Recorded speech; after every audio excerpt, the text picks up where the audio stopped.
Very good morning to everyone here. Always wonderful to come back to Silver Hills, both the high altitude one and the low altitude one.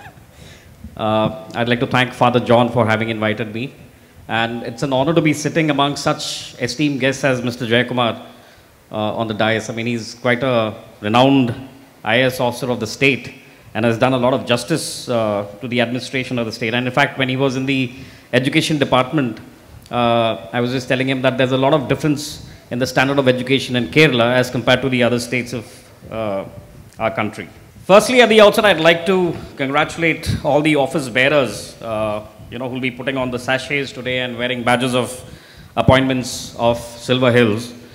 You'll be the ones who will be taking this school to greater heights and glory. I mean, I congratulate all of you because from the hidden shadows, you've decided to come into the limelight and take on the jar of responsibility in your hand and drink on a little bit of leadership. Congratulations to all of you. I mean, I can see all these kids in blazers. The best wishes to you. So unlike you guys, the smart little kids in front with nice blazers and all that, I was not a very, I was not a student pupil leader. I was not a class monitor and all that. I was a shy kid. I was an introvert when I was in school and, somewhere around your age. And I would prefer to be in the shadows. It was a very comfortable and cozy spot where you could just sit down and comment, right? So there are a lot of children who would prefer to be there in that comfortable position and keep talking about things in school and, that guy is like this girl is like that and all that. So I was one of those kids, a backbencher, a typical guy who's interested more in what happens after the school bell rings rather than what's happening in the classroom. And fortunately or unfortunately, I was thrust into the Indian Army. An organization where you don't have a choice, you have to be a leader. In the army, there is no, you don't have pay hikes, you don't have the best employee of the month, you don't have these kind of, benefits to kind of motivate your soldiers or troops. But you still have to garner that level of motivation, that level of morale, which can win battles. I mean, this is the month in which we'll be celebrating Kargil Divas, when we were fighting on the treacherous heights of, Kargil, Dras and northern Kashmir against intruders and, of course, a little bit of Pakistani Northern Light Infantry and all those army guys dressed as terrorists in, the summer of 1999. So this is the month when young officers just out of the Indian Military Academy led men into the thick of battle. Now the natural instinct for any human being when when he sees danger is to run away from it. When you see a fire, how many of you are here who will walk into the fire and say, let me go and rescue some people inside? Not many of us. When you see the flood waters, taking away houses, you tend to run away from it. I mean, right now Himachal Pradesh has got this immense deluge with landslides and, rivers in spate. Not many people would want to go to Himachal Pradesh right now. Not many people would venture and say that, let me go to Himachal and take care of people who are stranded there, look after them and all that. And here, young lieutenants and captains were leading small teams of maybe 30, maybe 40, maybe a company of 100 boys into a height climbing mountains where they knew they will not come back. A young lieutenant about 24, 23 or a captain leading men who had families who were maybe 40 years old, asking them as simple as it gets, you widow your wife, you orphan your son or your daughter, let us go and do what is required today. Now that level of leadership takes a lot. It takes a toll on your personality. Nobody will follow you because they have to follow you. They will follow you because they feel they should follow you. So today, all of you with those blazers and those sparkling eyes and feeling good about having picked up the baton of leadership, I have certain words of wisdom for you as a military leader. Of course, may not be as wise as Mr. Jayakumar because in the army, we don't believe in democracy. I mean, when we join the army, we sign a document which says all your constitutional rights have been taken off. So you can't have a strike in the army, you can't speak your mind in the army. So there are a lot of these rules and regulations within the army were kind of more leaning towards autocracy and maybe a little bit of dictatorship also, into it. But I was discussing with Mr. Jayakumar, he brought a very elemental point. He said that at the grassroots level or at some level, even the army requires democracy. So when you talk about, say, going for an operation in, say, Kashmir, so I've got 5 of my companies which are deployed from Srinagar to Rajouri and Sundarbani and all that in Kashmir.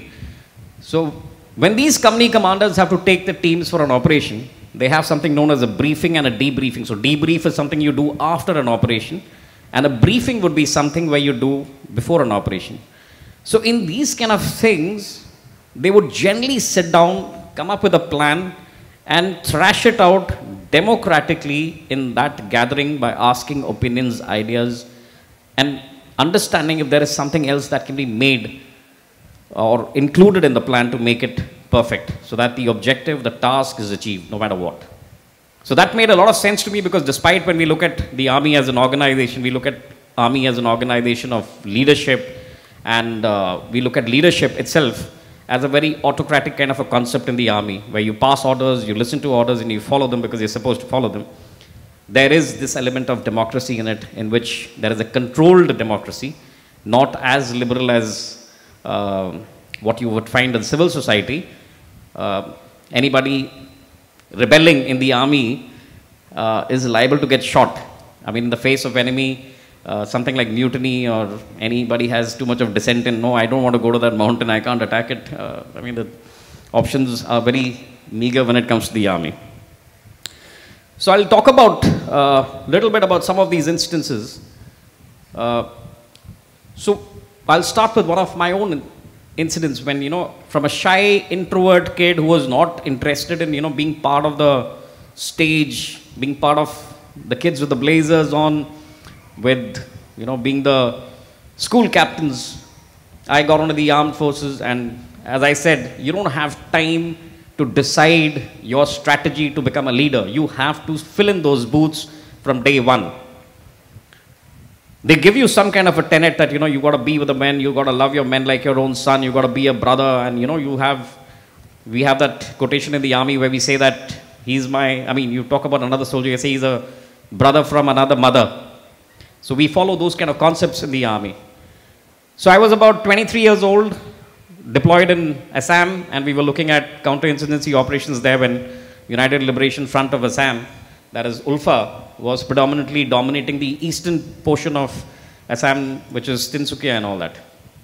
So you had Tinsukia, Dibrugarh and these areas, and I was deployed in Tinsukia, and we had a situation there where one of the trains was kind of stopped by the local civilians because there's a hockey team, a girls hockey team, which had gone to Bihar to participate in some national event, and they were harassed, and when the population came to know that our children were harassed and all that, so they stopped the train, and there was a lot of pelting of stones and roadblock and everything happening there. So this is a Sunday afternoon, and as a good soldier, I was lazing it out. I said, today let me, take a breather and relax from operations. We had just finished our office work in the morning, and it was time for lunch. We were sitting in the officer's mess, and suddenly this call comes from the district collector. He calls up my commanding officer, and he tells him that there has been a situation and Himalayan mail has been stopped in so-and-so area. It's essential that you send a column over there. So a column is generally about a company strength. You could say about 60 to about 120 odd men, depending on what kind of a task it is. And my commanding officer was like, what kind of nonsense is this on a Sunday? He says, Navin, you take your Ghataks. So Ghataks are basically the commando platoon, which is involved in carrying out these kind of, specialized operations and everything. So he said, Navin, you take your commando platoon and you kind of go there and see what happens. So I had this very small team of maybe about 20 odd boys, out of which I took about 10 of the selected lot. We had some sumos and vans and all that. When zipping across, took about an hour to reach the destination. And I was a young captain. And when I reached there, I find these senior officers from BSF and CRPF were standing there. And I wonder, what is going on. And the normal tendency which comes to a officer in the army is that senior officer is there, let him handle it, who am I? I'm just a youngster. And then I go to the police station nearby. I've not gone to the site as yet properly because it was so crowded and I couldn't see what was going on. So I kind of hit upon these BSF and CRPF officers. Somebody's a lieutenant colonel rank, somebody's a major, and then I meet somebody else and I'm just trying to get an input of what is going on. Go to the district collector is like, we've been trying to push them out, nothing is working. I go to the BSF chap, he says, sir, we are helpless, and he was kind of shook up with the kind of crowd mob which was there, and they were with Dauli Das. They are those machetes which you use to cut bamboo and all that. So there was a little bit of chaos there. So I think I walked up to where that road and railway track junction was. I went there, I stood there, I passed some orders to the people who were around. There were ladies lying on the railway track. There were youngsters. There were some, rogues trying to get cocky. So we had all these characters all around, and I passed the orders to these people in a very military and very stern tone, followed by which when I said that, not many people reacted, frankly. There was a little bit of confusion ki, who's this new character who's come in? BSF and CRPF have been sent back. Who is this new, kid who's come in? And then I passed orders to my men, those 10 boys who were dressed and equipped and trained to kill. I just passed a few instructions to them, the way an army officer would pass it to a soldier. And people understood that this guy is not come here for playing some charades or, he's not come here for taking no as an answer. I was 23 years old, a shy introvert kid, 23 years old, standing in front of thousands of people, passing directions. And I would say maybe about 30 seconds to 1 minute was the time it took where I saw myself standing in the center of the track and asking the train to move ahead. It's the most, I would say it was one of those peak moments of my life. You can stand in the middle of the road and tell a truck to move ahead. It doesn't feel good. But when I'm standing on a track and telling a train to come ahead, it feels good. There, my responsibility as a leader was to ensure that those 10 men are effective enough to get the task completed. The task was very simple. Sometimes the Indian Army is the last responder, be it floods, be it natural calamities, or if there's an internal security situation. And what we are taught in the army is there's no looking back. If you are the last responder, you're also the last baton of hope for the country or for the government to get something achieved. If there has to be some kind of a curfew enforced, the army has to enforce it. If police fails or CRPF fails or the central police forces fail, the army cannot fail. We don't have anybody to look back. I don't have somebody behind me, that, sir, I failed, can you take on? I don't have anyone behind me. We have to look into these kind of things. That was the first incident. But this was, I won't say it was an operational incident. So there will be days when some of you as leaders who have been chosen to take on this responsibility may not feel like taking on that responsibility because it's maybe a bit too much. You're looking after, preparations for higher, studies. Maybe somebody wants to become a doctor, somebody wants to become an engineer, somebody's already into brilliant tutorials and all that. Your parents are behind you. You have to become a pilot. You have to become an engineer. So there are a lot of these responsibilities on your shoulder, and you also want to listen to some music and relax, and you also want to, have some fun with some video games and all that. And in the meantime, somebody tells you, you're the school captain, you need to do this, you need to come for extra classes, you need to stay behind. So there's a lot of responsibility in this. Remember, this responsibility has come to you. Make the best of it. If there is an element of doubt, self-doubt, that, am I good enough for this post? How do I do justice for this? Can I do it or not? Understand that you're now in the booths. There is no option of thinking whether I can do or not. You have to do. You have to push yourself. Mountain Dew has an advertisement which says, "Dar ke aage jeet hai." That means ahead of your fear is victory. It's very relevant wherever you're scared, whenever you're worried, whenever you think, it's not going to work out. whenever you have that self-doubt, remember, when you face your fears, when you face this question in your head, in your mind, you are basically tuning your mind to believe that I can, conquer this fear. And you will find your victory there. You will achieve something or the other on the other side. So when I talk about military leadership, there is this example of a army officer who's there on the mountains of Kargil, and the Pakistani side, starts bombarding them with artillery shells. And officer, soldier, maybe a sepoy, maybe a havaldar, maybe a subadar, all of them lying behind rocks the size of a basketball, hiding their heads. Maybe I'll get saved and all that. The shelling is immense. I mean, the boom of, artillery shell falling maybe about even 100 meters around you is deafening. And the shock effect of these blasts kind of disorients you for some time. You have, your ears are bleeding. You can't think. You start getting a headache after some time and all that.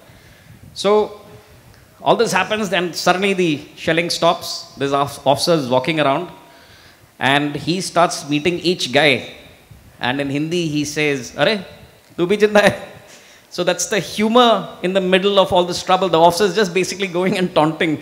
"Arey, buddy, you are also alive. What happened to you? How did you survive?" Are you getting it? So there is an element of leadership that you need to push yourself into, because dar ke aage.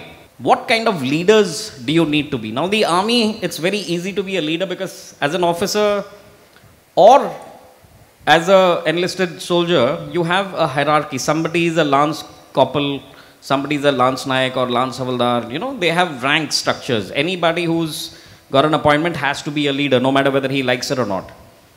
But for you as kids, what kind of leadership are you looking at? Why would anybody follow you from behind? You're going to be functioning in a democratic setup where every kid feels that the class monitor needs to listen to me. I also have some bright ideas. Where you need to make sure that you're part of the team. You need to work with them. Where they need to feel that you're here to pull them from wherever they are. So if there's a weak student in the class who didn't understand the maths equation, there's a person who's really good in maths, who's preparing for his JEE. You can get both of them together, and together they can do well as a class. That's the kind of leadership you're looking at in the classroom. The children behind would be looking at leaders amongst you who ensures that bullying is not a tradition in schools. There are a lot of children who, out of, I would say, enthusiasm or a feeling of superiority, try to bully a kid who's maybe a little weaker or is kind of peculiar, or I studied in Delhi. So Delhi, the children from Punjab were generally taunted a lot. They were played around and bullied a lot, just because they were following a particular religion and they had that pagdi on top and all that, which was kind of sick at that time, because North India has a lot of, Punjabi gentlemen, but still this kind of culture was there. So the kids behind expect all of you to have certain values and ethics. Ensure that bullying is not tolerated at any level. You're in a position of power where you can ensure that. You can ensure that you're the shepherd leading the sheep, keeping them away from the wolf. So there is this Japanese scientist by the name of Mr. Masaru Emoto. When you go on YouTube, try looking for this particular scientist. So this gentleman was working on understanding the properties of water. So when you go to a Buddhist temple, you will find bowls of water kept in front of Lord Buddha's massive statue. You'll have these, copper bowls or brass bowls with water on it. And every day the water is changed and it's kept on it. So this water is picked up from one of the streams or something, and it's kept on top. So I was in Arunachal Pradesh, in a place bordering the Chinese border. So they had this beautiful old 800, 900-year-old monastery. So I used to visit it, and I used to see these bowls of water, and I used to ask, "Ye hai kya? Why do you keep these bowls of water?" And he used to tell me that this is our offering to the god and all that. And they used to keep 7, 5, 3, those kind of those numbered bowls. So this Masaru Emoto, Japanese scientist, he was trying to study the properties of water, and he was doing it under something known as a dark spectrum microscope or something. And he found out that he took this, raw water from this dam, Fukushima Dam or Fujishima Dam, and he got the same water, he filled it in different small little test tubes, and he started looking at it from under this dark microscope or whatever he had, to see what is the form of water. So when the water came from the dam straight away, it had a very disturbed kind of a image when he saw it through that microscope. He could see water splattered, and he took the same thing, he gave it to a Buddhist monk, a Zen monk, and said, I want you to meditate on this piece of water, this bottle of water. Then he took that water, he put it under the microscope, and he saw that the water, which was looking like a spilled black liquid, now had a crystalline form like a little snowflake. Beautiful looking crystalline form. He was amazed. Then what he did is he took small bottles in which he put the same water. On top, he just wrote, I love you. On the other one, he wrote, I hate you, I want to kill you. He took the same thing, the water with I love you written on it. Just because you look at that water and you think positive thoughts, the water was tested under the microscope and it had a beautiful crystalline form. It was looking wonderful. It looks like a little snowflake. He takes the other glass of water, which is from that container with I hate you, I want to kill you and all that written on top, and that water he puts it on the microscope and he sees it's again splattered and dark and doesn't look great. So Emoto came up with this theory that the human mind is able to influence water. That your thought process has some connection which maybe science has not been able to discover as yet, which has an influence on the construct of the water. 70% of your body is water. That means when you have negative thoughts about a person sitting in front of you, that negative emotion is going to affect that person who's sitting across you. How many of us have positive feelings? How many of us have good-natured feelings about the person sitting across? When you're in a classroom, you may like one or two kids. But you also have kids with whom you look, that person is doing too well, I'm very jealous. Right?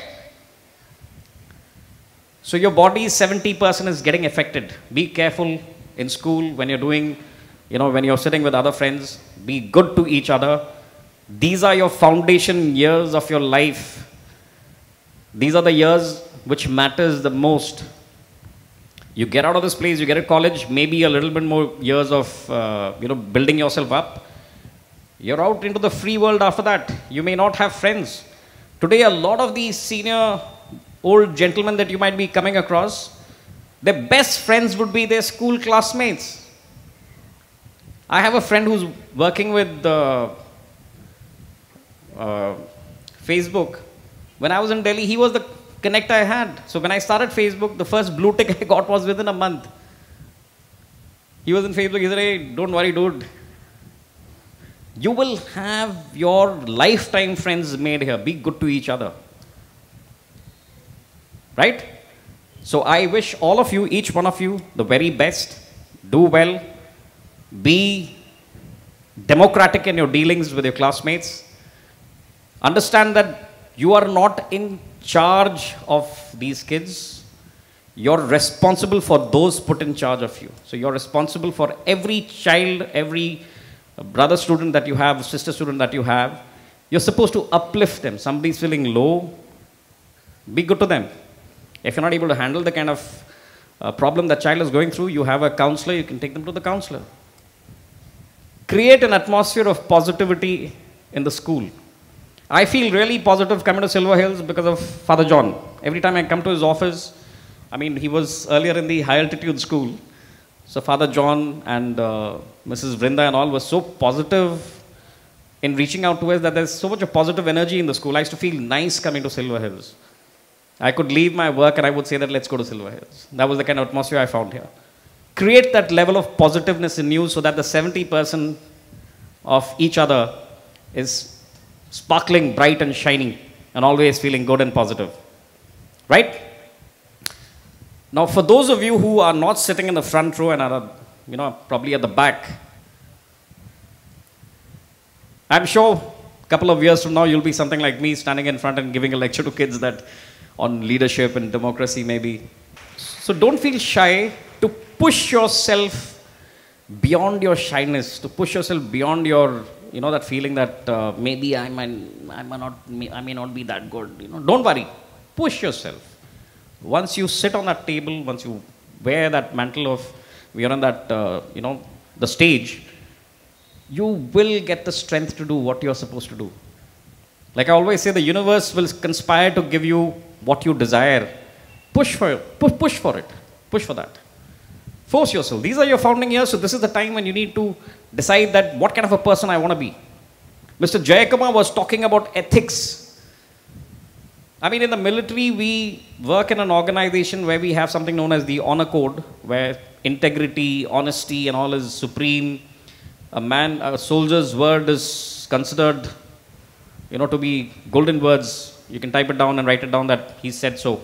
You don't need a letter with, affidavit or something to sign and say that he said that. So, from this organization, when we look at the civil society and what Mr. Jayakumar said happens in a democracy on ground, we see a lot of disturbing things. And one of the root causes is a lack of ethics and principles. You're in the police department.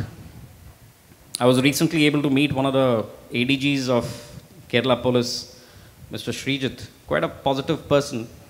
And I was talking to him and he told me how easy it is to fall into the trap of, getting bribed by somebody or getting favors done by somebody all.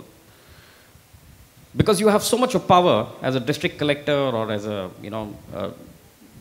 SP or DIG of a district. You have a lot of power and a lot of people who are doing negative things or wrong things want that favor from you.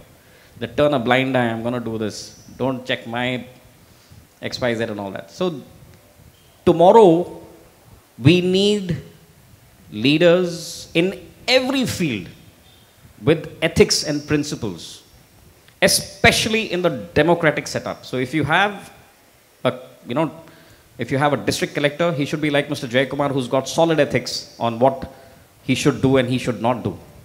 If you're a politician, have solid ethics on what kind of politician you want to be. You may lose 20 times, 30 times. Somebody will recognize you that he's the guy who I trust. He's the person I'm going to vote for. I don't care, vote bank politics and all that. So I request each student who's in front or at the back to take an oath today on investiture ceremony that you will live a life of ethics and principles. Whatever it be, you decide who you want to be. But live it with ethics and principles in your life. Thank you so much. All the best to you. Jai Hind.